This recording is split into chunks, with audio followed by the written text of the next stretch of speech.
I would like to get some guidance on the following from Michael. During practice of ātma-vicāra in daily life, how do we get a constant reminder that all the worldly life is Maya? It feels like we need to be constantly in the being, like a witness, not fall into the trap of samsara. I see that mind is pulled into a dirty pond instead of enjoying being a witness at the bank of the pond. Any practical advice would be helpful. Thank you, Bhagavan, for putting me into the path of ātma-vicāra.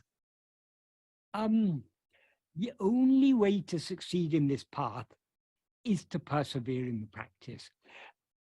It does help to, that is, studying and thinking about Bhagavan's teachings, reading his teachings repeatedly, thinking about his teachings repeatedly is a great aid because it encourages us to put it into practice more and more.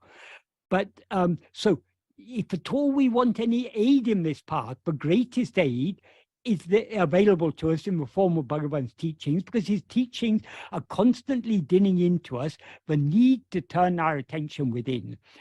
But nothing is a substitute for practice. Practice is all important. That's what Bhagavan's teachings are all about. Why did Bhagavan appear in this world? It was to teach us what is the practical implication of all of Vedanta, of all of Advaita. That there are so many volumes have been written on Advaita philosophy.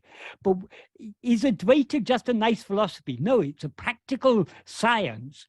It's the practice is what is all important. So Bhagavan's teachings are all focused on practice. So the practice is most important, but his teachings will encourage us to put it into practice, but there's no substitute for it. That's one thing. There was something more. I've just forgotten now exactly what the wording of the question was. Shalini, can you remind me? Because there was something else I wanted to say.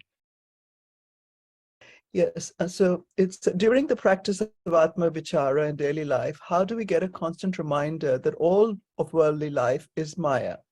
It feels like we need to be constantly in the being, like a witness, and not fall into the trap of samsara. I see the mind is pulled into a dirty pond instead of enjoying being a witness at the bank of the pond. Any practical advice would be helpful. Thank you, Bhagavan, for putting me onto the path of ātma-vicāra. Okay. Regarding this word witness, we need to be careful of this word witness because it is often misinterpreted, misunderstood. Why it is said, but we have a witness, because now we are identified with this body and mind as ourself. But what we actually are is, what ego is that which, though it identifies itself with all these, it's that which knows all these. So the witness, in the sense of that which knows everything, is ego. So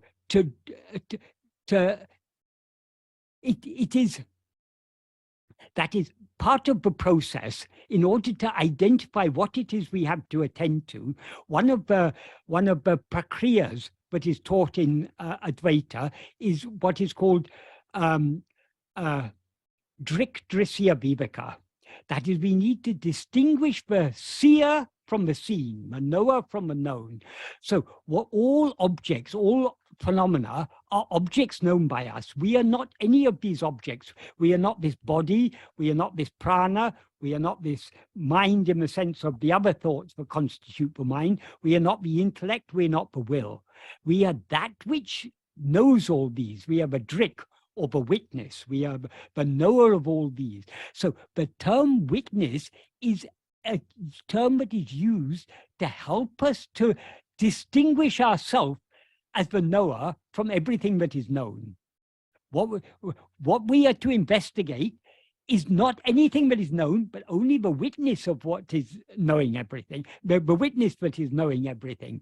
So being the witness doesn't mean just watching the world go by or watching the thoughts go by.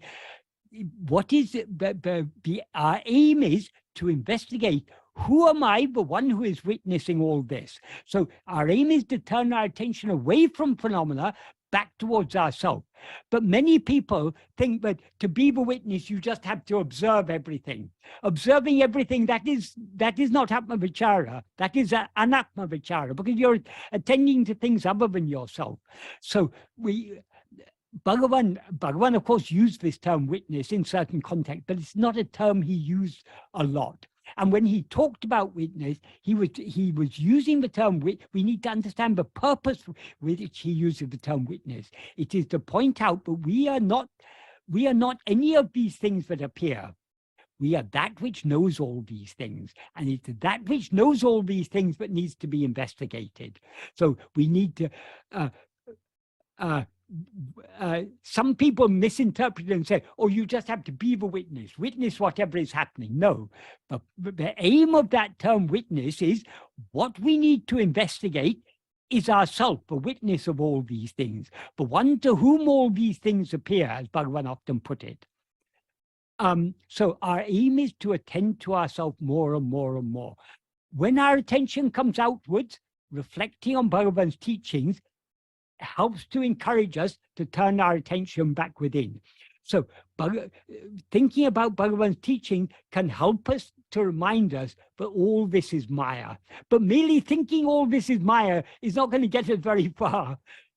The aim of understanding all this is Maya is, since it is all Maya, none of it is worth attending to.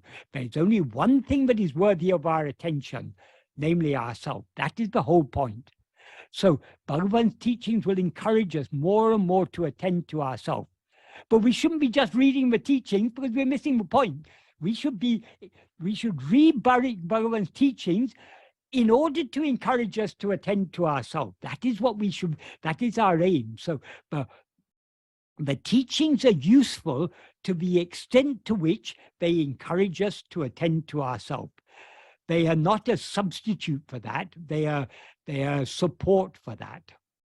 The crucial thing is being self-attentive. Sadakalamum manate ātma-vicāra ātma-vicāra. The term ātma-vicāra refers only to always keeping our mind fixed in ourselves. That is the important thing. That is what Bhagavan's teachings are all about.